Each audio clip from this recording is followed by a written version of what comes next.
Olá, pessoal. Eu sou Márcio Krakauer, do Departamento de Tecnologia, Saúde Digital e Telemedicina da Sociedade Brasileira de Diabetes. Eu estou aqui junto com o André, que já vai se apresentar. Sou endocrinologista e nós vamos fazer hoje um vídeo para vocês sobre o uso bem prático, aspectos bem práticos do uso de telemedicina nessa época e vamos assim especificar um pouquinho a área de diabetes. É isso, André? É isso aí, Márcio. Eu sou André Viana, para quem não me conhece, sou também do Departamento de Saúde Digital, Tecnologia e Telemedicina da SBD.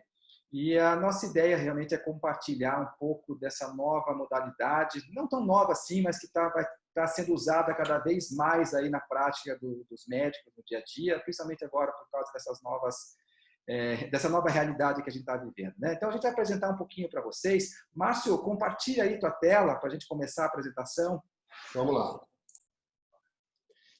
Está aqui a tela compartilhada. E vamos lá. Estamos nós dois aqui embaixo. Espero que o pessoal esteja vendo a gente bem. Ok.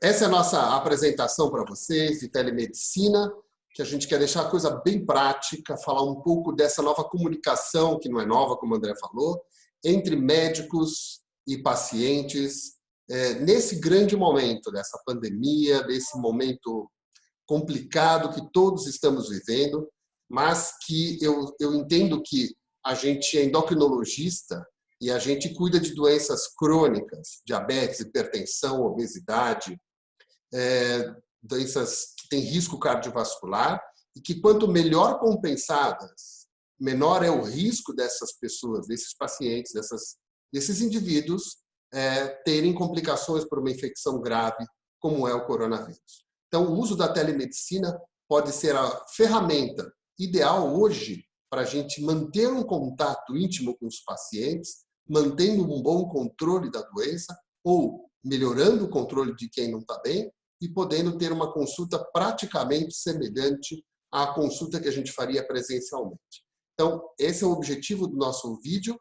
E vocês estão vendo aqui, né, que essa lei 696 de 2020 foi agora, no dia 25 de março, no plenário da Câmara, que liberou o uso da telemedicina, que antes tinha uma resolução do Conselho Federal de Medicina de 2018, que foi revogada.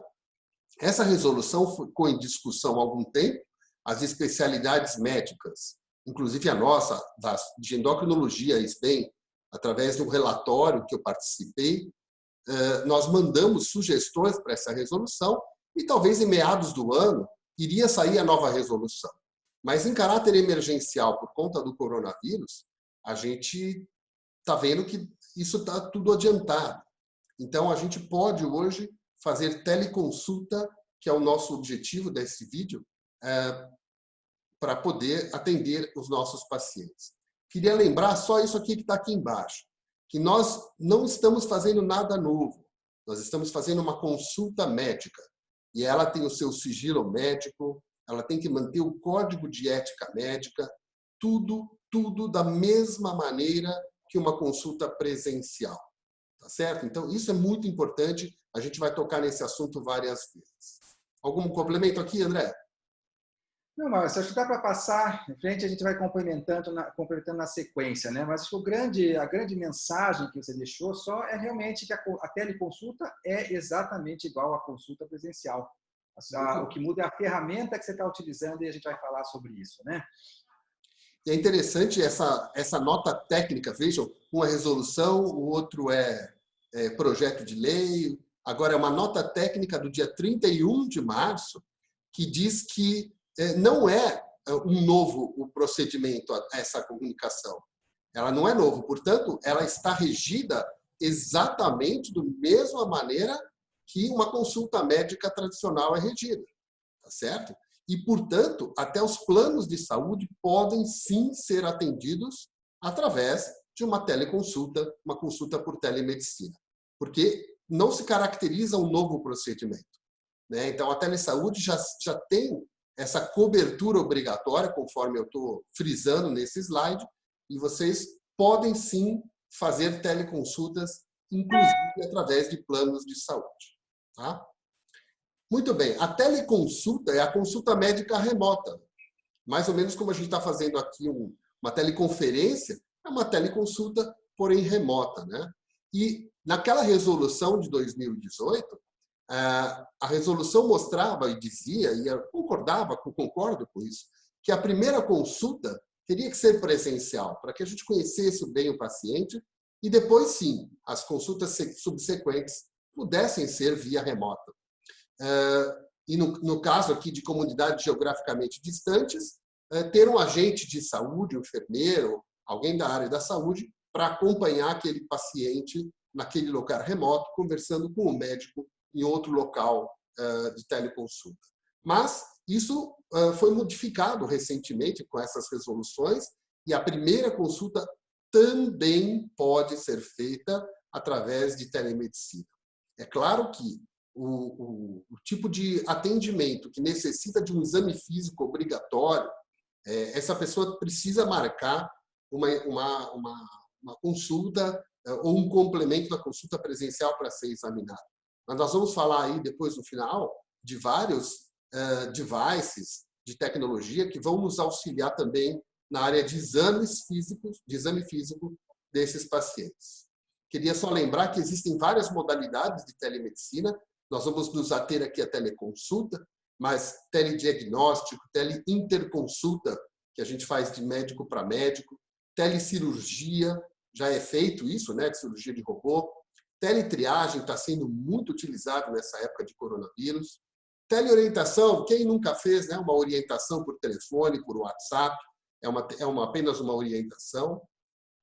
A teleconsultoria, você faz uma consultoria para uma empresa, por exemplo, e o telemonitoramento, que é interessantíssimo, a gente não vai falar tanto disso, mas é como a gente pode monitorar os pacientes remotamente, pressão, diabetes, colesterol ou outros itens, e receber essas informações para complementar a nossa consulta ou o nosso atendimento. Eu acho que não é bem só uma consulta, um momento, é um grande conceito onde a tecnologia entra entre o médico e o seu paciente. Então, ela é um colaborador, um grande colaborador para essa relação médico-paciente. Ela não é algo que atrapalha.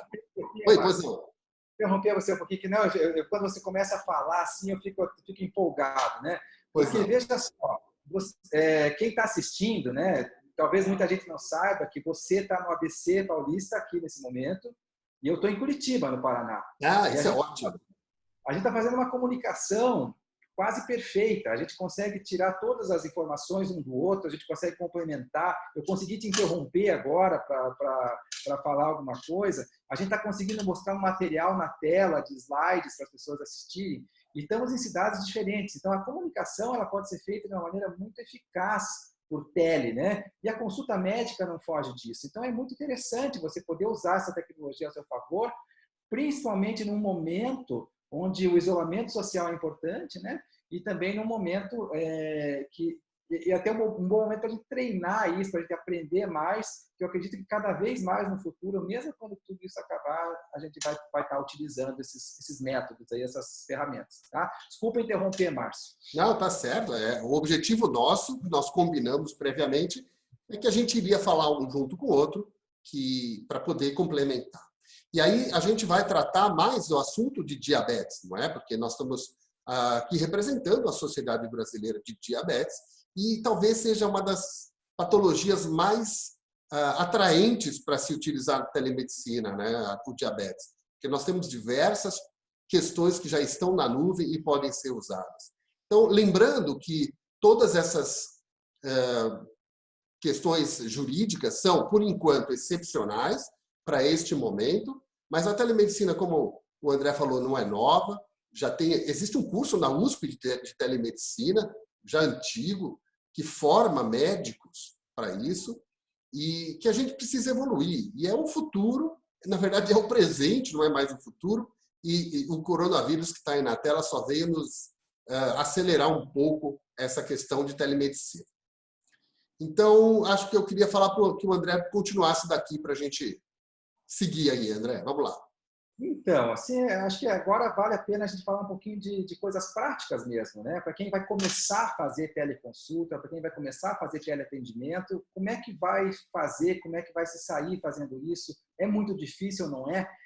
E eu gosto de dar algum exemplo, né? Eu tenho um avô médico, né? E meu avô falecido já, ele nos anos 60 e nos anos 70, ele já fazia telemedicina, né? As pessoas ligavam para a casa dele por telefone e ele, por telefone, ele via o que o paciente tinha, muitas vezes fazia o diagnóstico e mandava a pessoa anotar o nome do remédio que ela tinha que comprar na farmácia.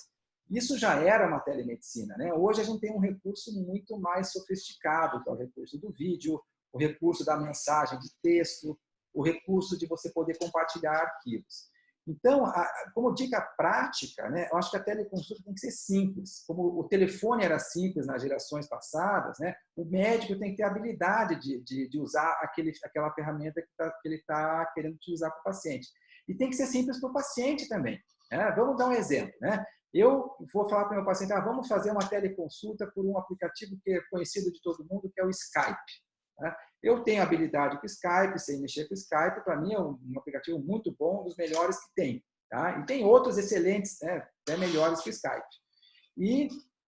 Mas o meu paciente não sabe usar o Skype, né? Então, se eu sei usar o Skype, adoro o Skype, e o meu paciente não sabe usar o Skype, essa nossa teleconsulta não vai ser tão boa assim, porque o paciente vai se bater, talvez perca-se muito tempo, e a gente tem aquele atrapalho com a tecnologia. Então, a gente tem que buscar uma tecnologia uma ferramenta, onde todo mundo esteja adaptado a ela, né? Que todo mundo esteja adaptado, tanto o médico como o paciente. E de preferência testar previamente, né? Se o paciente não tem habilidade com nenhuma das tecnologias, você antecipadamente ou a sua própria secretária pode falar para a pessoa testar com uma outra pessoa, com um amigo, com um colega ou com um parente, testar aquela comunicação antes de falar com o médico, para que na hora que vocês estejam juntos a comunicação flua, sem que vocês fiquem perdendo tempo com a tecnologia. Você utiliza o tempo para fazer a consulta e não para resolver problemas tecnológicos, ok? Porque isso realmente atrapalha um pouco, né? A gente lembrar as pessoas que não estão nos vendo, que não viram, a gente se preparou para isso, a gente teve um período aqui também para preparar essa tecnologia, né? Então, todas essas ferramentas que a gente tem visto aqui nessa tela, né, precisam de um pequeno preparo, como o André falou. O preparo prévio é sempre bom, né? Então, assim, desde a marcação da consulta até o final dela, algumas dicas são importantes, né? Então, vamos falar um pouquinho de marcação de consulta. O agendamento, né, para quem vai começar a telemedicina agora, o agendamento não precisa mudar. Se os seus pacientes eles ligam para você e marcam uma consulta por telefone com uma secretária, ele pode continuar ligando e marcando a consulta com a secretária. A diferença é que a secretária vai comunicar que essa consulta vai ser por tele, vai ser online, vai ser presencial. E vai já informar para o paciente a ferramenta, qual é a forma desse paciente contactar você ou de você contactar o paciente. É só questão de combinar. Se você já faz atendimento online, agendamento online, ou quer fazer agendamento online, não tem problema, pode fazer. Mas a gente sugere nesse começo que você mantenha seu próprio sistema de agendamento, não precisa mudar, pelo menos nesse início, né? Eu acho que a gente não vai querer mandar a secretária embora por enquanto, né? Então, É, se vocês ainda têm consultório ativo, mantenham ela no consultório para fazer essas marcações. E se ela está em casa, ela pode fazer a mesma coisa, né? Marcando as suas consultas de uma maneira semelhante que estaria no consultório. ela pode atender o telefone onde ela estiver, ou mandar as mensagens, receber as mensagens onde estiver e fazer as marcações na mesma agenda que você sempre utilizou. A diferença é a ferramenta que você vai usar para a comunicação. Você não sabia até...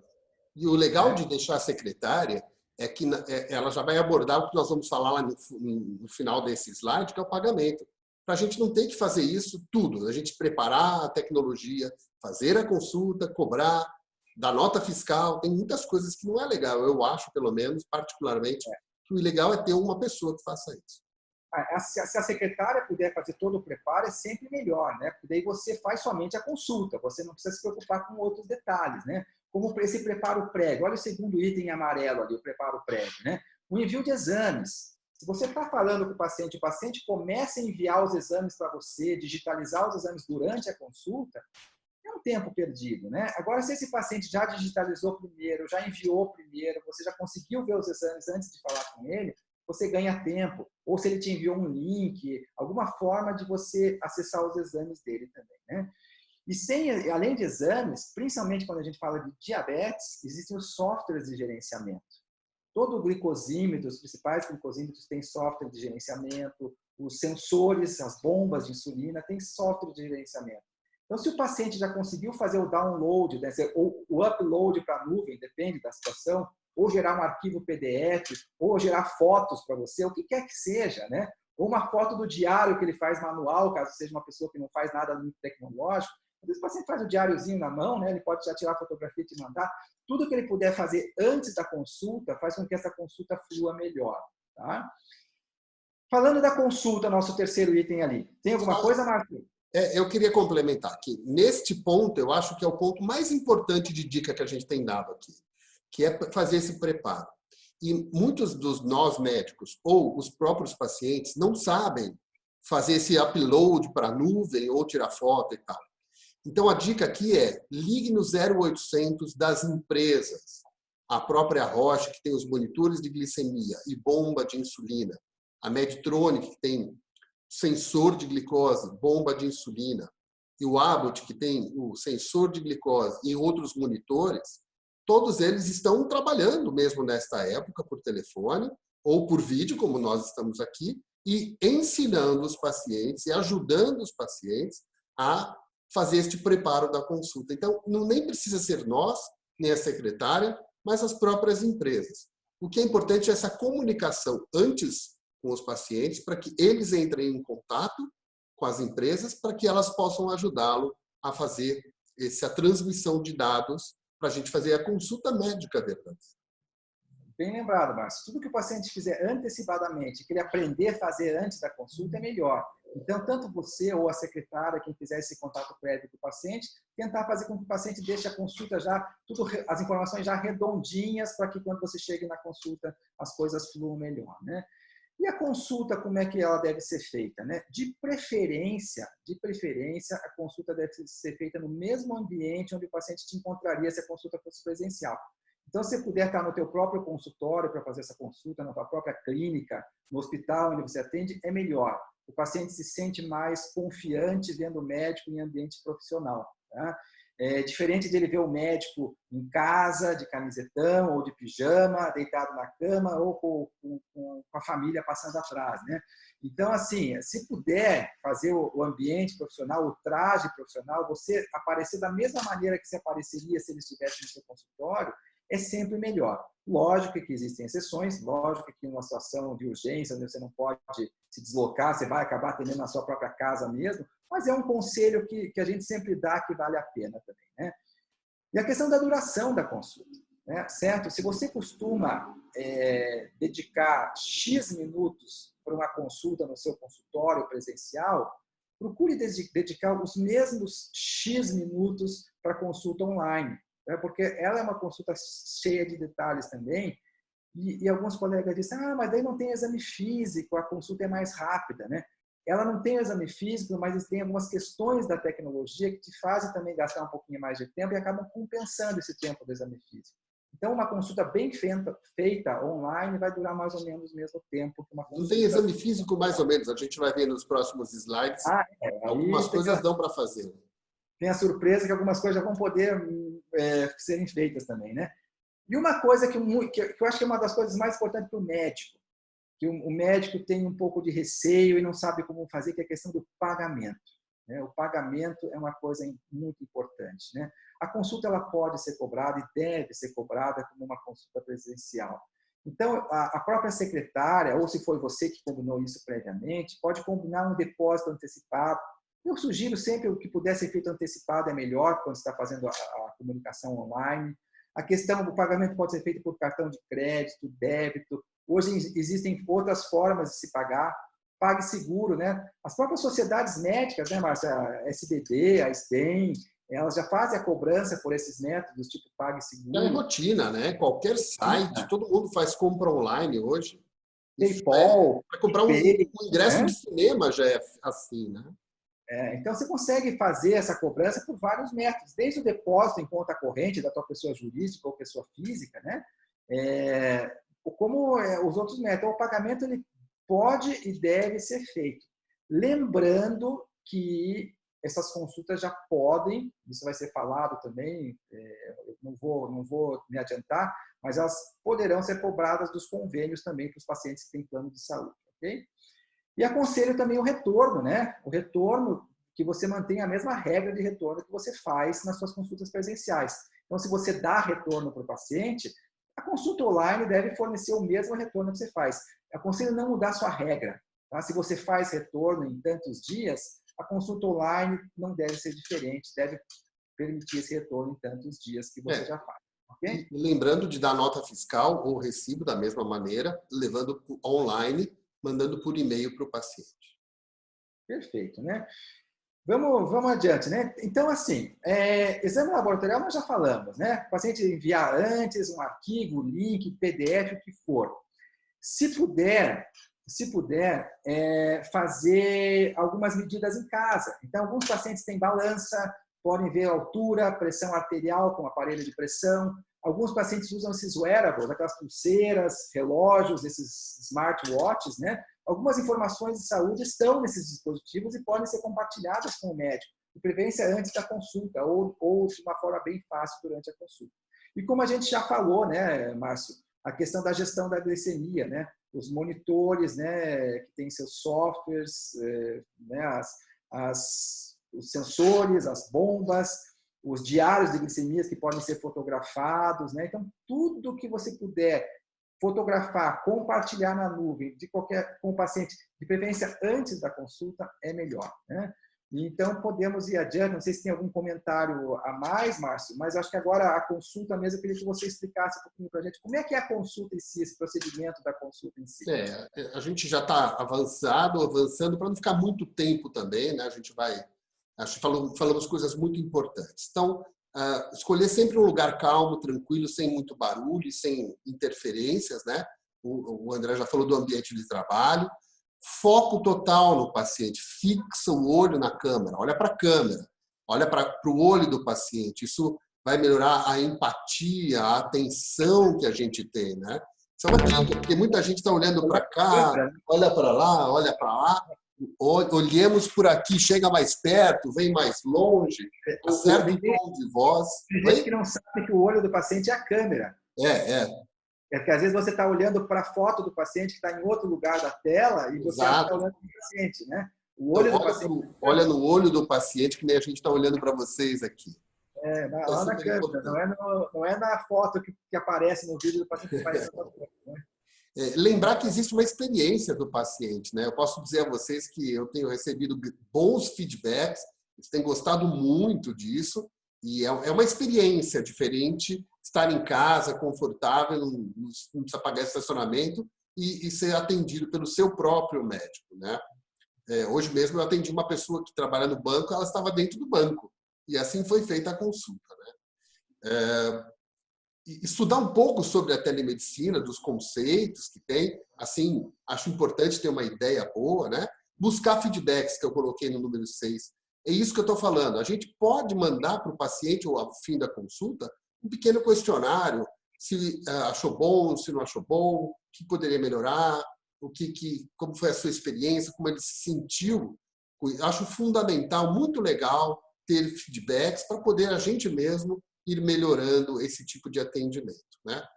E as receitas e atestados e declarações, pronto, deve ser feito exatamente igual. Então, se eu estou no consultório, eu vou imprimir uma receita normal, ou vou escrever, vou fotografá-la e enviar para o paciente. Vou mandar por e-mail, vou escaneá-la e mandar por e-mail, atestados, declarações, tudo isso vai funcionar da mesma maneira. Existem aí a parte legal, o Brasil está dando conta de resolver essa questão. Agora, a dica que a gente dá é que tudo deve ser anotado. Tanto se você anota em papel ou no prontuário, se você tiver no consultório, anote no prontuário do paciente. Se tiver em casa ou em outro ambiente, anote num papel, porque é importante passar todas essas informações para o prontuário do paciente. porque, como a gente falou desde o começo, é uma consulta absolutamente igual à consulta presencial. Precisa estar registrada. Todos os dados de uma consulta normal, antecedente pessoal, hábitos e vícios, queixa, duração, tudo registrado da mesma maneira, de uma história clínica, uma anamnese natural, normal, como é uma consulta presencial. Temos que colocar a data e a hora. Lembre-se, não é só a data e hora da consulta feita. É preciso ter uma assinatura eletrônica, tanto nas receitas ou não, mas hoje já liberaram até a caneta nas receitas, mas no prontuário, colocando o CRM e o estado do CRM para essa história da telemedicina. E também foi pedido pela resolução de 2018 que os pacientes assinem um termo de consentimento livre e esclarecido, que ele aceita que essa consulta foi feita, ele entende que este prontuário foi preenchido e ele assina, ele concorda com este procedimento. Isso pode ser feito após a consulta e isso pode ser feito de maneira, por exemplo, por WhatsApp, pode ser gravado na plataforma como Skype, por exemplo. O fato é você ter um documento de que o paciente consentiu este tipo de comunicação. A consulta é ok, mas a comunicação, houve um consentimento dele. Né? André, alguma complementação dessa questão? Eu acho que essa questão do termo, ela talvez torne essa consulta um pouco burocrática, né? Mas esse termo é importante. Então, se puder obter esse termo de consentimento do paciente, é interessante, é um modelo muito simples de termo que pode ser feito, só para o paciente dizer que consentiu que o atendimento fosse feito à distância, né? Mas acredito que futuramente nós vamos ter softwares e plataformas dedicadas à telemedicina. E essas plataformas já vão ter aquele termo que o paciente clica aceito as regras, aceito Exato. isso, e daí o paciente pode já clicar de uma maneira muito mais simples, sem essa burocracia de mandar um documento, trazer o documento assinado de volta, né? Essa resolução que eu estou mostrando aqui na tela é a resolução de 31 de março, dizendo que todos os cidadãos poderão apresentar e receber atendimento com receitas apresentadas em meio digital. Então, essa é a resolução que o Senado está mandando para o Executivo para que seja aceita, exatamente para as farmácias aceitarem as receitas já escritas ou impressas pelos médicos.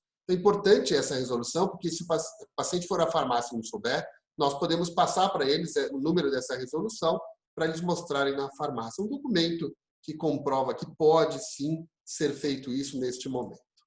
Pode ser uma fotografia, pode ser um PDF, pode ser uma impressão. Um e-mail.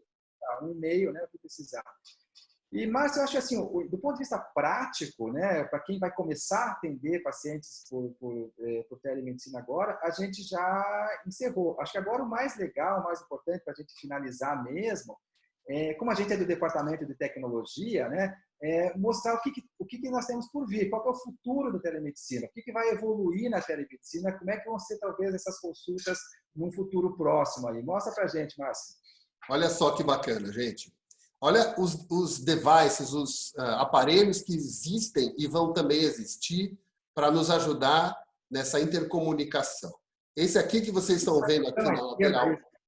Esse aí, Isso, esse grande à esquerda, o que é? Esse grande aqui à esquerda é um aparelho é um estetoscópio que o paciente pode ter em casa. Ele aperta o botão e o médico vai escutar à distância todos os ruídos pulmonares e do coração, as bulhas, os batimentos, para fazer um exame físico de ausculta. Aqui à direita, eu vou tirar o nosso rostinho aqui. Aqui vocês estão vendo um estetoscópio Littmann que já existe, que ele é todo tecnológico, ele, inclusive ele tem volume e ele também pode passar essas informações por Bluetooth, por um aplicativo, para o médico poder também escutar. Aqui a gente tem um aparelho de pressão que passa por um aplicativo e o paciente faz a sua pressão, mede a sua pressão e na hora a gente vai saber pressão e batimento cardíaco. Aqui no meio, muito interessante, é um abaixador de línguas que fotografa e filma. Aqui é o otoscópio, né? E são aparelhos de otorrinolaringologia para poder fazer a consulta. A própria pessoa faz isso lá em casa e a gente enxerga na tela do computador o exame físico. Termômetro vocês já conhecem, esse termômetro digital. Oxímetro vocês já conhecem, também tem Bluetooth. Então, todos esses devices que a gente está vendo aqui, eu queria frisar que o exame de mapeamento da retina e fundo de olho já é uma realidade da telemedicina. Já se faz isso à distância. Já existem máquinas que fotografam o fundo do olho e o médico dá o laudo à distância. O que está acontecendo agora é a redução do tamanho dessas máquinas, fazendo com que no próprio telefone celular que a gente tem em casa, a gente vai tirar uma foto da retina e isso vai rapidamente ser visto, uma retinografia. Uma coisa muito fácil e simples. E a gente já viu isso até no Congresso Brasileiro de Diabetes último. O interessante é que o paciente com equipamentos que vão ser pequenos e no futuro vão ser mais baratos também, ele vai poder fazer seu próprio exame físico em casa e mandar para você. Quer dizer, essa questão da telemedicina que não tem exame físico, ela vai ser parcialmente ou quem sabe até totalmente resolvida com os devices que já estão prontos e outros que estão em desenvolvimento, né, Márcio? Mas olha que bacana. Essas pulseiras de Fitbit, de movimento, quanto ele fez de exercício, quanto ele tem o sono, qualidade e quantidade de sono. Ultrassom, gente, a gente mexe com tireoide. Olha aqui um transdutor que passa os dados para o celular e isso pode ser feito no consultório ou à distância. Aqui embaixo a gente tem uma balança digital. Quem de nós não tem uma balança digital que passa os dados por Bluetooth? Dá para fazer também aqui composição corporal. Aqui onde a gente está vendo é um oxímetro, vocês estão vendo aqui na tela, o oxímetro, que agora é um device muito importante, o oxímetro, né? Para manter uma saturação de oxigênio boa. Mas esse eu achei interessante, esse daqui é um sonar para a mãe colocar na sua barriga, para o médico que está à distância ouvir o foco dos batimentos cardíacos do bebezinho. Então, até isso já existe, dá para fazer com facilidade. Então, a gente vai ter já estão produzindo devices para palpar a barriga, gente. Acreditem em mim, existem protótipos já de devices para palpação de abdômen à distância. Então, as coisas vão evoluir e a gente vai cada vez mais ter possibilidades de examinar os nossos pacientes. A parte dermatológica é só uma boa câmera, uma boa foto, não é? A fotografia resolve tudo que é visual, a fotografia já consegue resolver pelo menos parcialmente, né? André, você quer finalizar então para a gente? Então vamos finalizar, né? Só deixando a mensagem de que a telemedicina já é uma realidade. A telemedicina não é algo que está por vir, a telemedicina é uma realidade. A gente tem que aprender a utilizar ela da melhor forma possível. É só uma ferramenta a mais que nós temos. Ela não está substituindo nem tirando o lugar de ninguém. É uma ferramenta a mais que o profissional tem para utilizar e para atender seus pacientes. Não tenho dúvida nenhuma que as clínicas do futuro vão ser cada vez mais virtuais. Com o passar do tempo, o virtual vai substituir muita coisa do que hoje é feito presencialmente. Não digo totalmente, mas boa parte dos trabalhos, serviços e atendimentos vão ser cada vez mais virtuais. Nós, médicos, nós temos que estar preparados. Querendo ou não, a gente tem que se adaptar. Senão a tecnologia passa por cima da gente, então é melhor a gente aprender a lidar com ela do que deixar ela nos atropelar, né? Sempre, né? E o mais importante é o paciente. Nós temos pacientes de todas as idades, né? Desde os jovens que já estão familiarizados com a tecnologia, até as pessoas mais velhas que não têm tanta familiaridade assim. Então o paciente precisa se familiarizar com isso e o médico confiando, ele vai fazer com que o paciente confie também, né?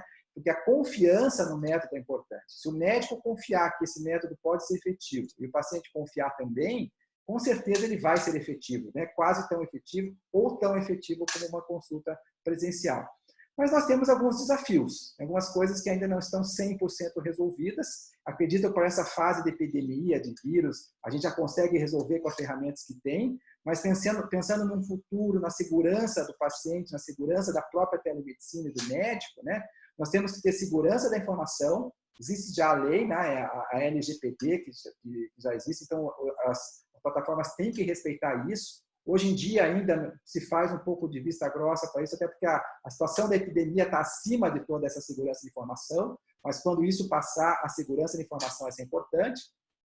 A questão de cobrança, tá? A cobrança particular ela já pode ser feita, como a gente falou, como a gente já colocou aqui, mas as cobranças, por exemplo, das consultas pelo SUS, as consultas por plano de saúde, ainda existe um gap, se bem que a questão do plano de saúde já está sendo regulamentada e já pode ser cobrada. Já existe maneira de ser cobrada do plano de saúde como uma consulta normal, né? Como se fosse uma consulta presencial, e isso já está autorizado pela ANS, né? E as intercorrências intermediárias, né? A gente vê muito colega, às vezes, se queixando que faz atendimento por WhatsApp, o paciente manda uma mensagem fora de hora, à noite, final de semana, responde a mensagem, resolve o problema do paciente, né? E isso não é remunerado, é um trabalho que o médico está fazendo com o paciente e não consegue ser remunerado por esse trabalho. Então, esse gap precisa ser resolvido, né? Como fazer isso e como conseguir fazer isso de uma maneira eficaz, segura para ambos os lados e como cobrar por esse procedimento, né? Como fazer a cobrança por isso também. Esse gap ainda não foi resolvido e precisa, é muito importante. Outro desafio é esses barulhos que acontecem durante as gravações, né? Passa uma moto aqui, abre um e-mail ali e a gente vai ouvindo os barulhos, né?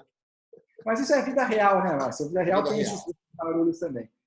E eu acho que o que resolveria isso seria uma plataforma, né? Se houvesse uma plataforma dedicada para a telemedicina, que contemplasse não só o atendimento de qualidade, mas também a cobrança do procedimento pelo profissional, aí a gente estaria num mundo bastante bom, né? Tanto para médico como para paciente, né? Acho que eu tinha isso para concluir, mas acho que foi interessante que as pessoas, né, possam levar isso para a sua prática diária. Não sei se você tem alguma outra informação, alguma outra coisa para colocar para nós aí.